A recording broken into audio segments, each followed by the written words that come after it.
How to turn off Instagram map. Hey everyone, welcome back to the channel. In today's video, I will show you how to turn off Instagram map so others can't see your location or post on the map. So now without further ado, let's get started. So first thing first, open the Instagram app on your phone and make sure that you're logged in to your account.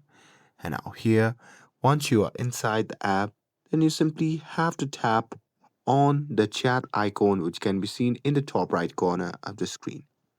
And now here, once you are in the DM section at the top, you can see the map icon.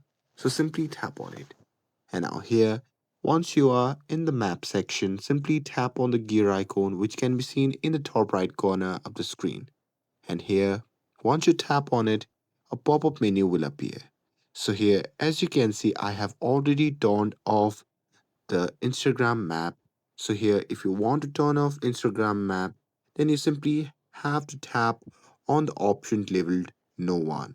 And that's it. That's how you can turn off Instagram map. And with this, if you found this video helpful, then don't forget to like, share and subscribe to get updated for more videos. Thanks for watching and I'll see you in the next video.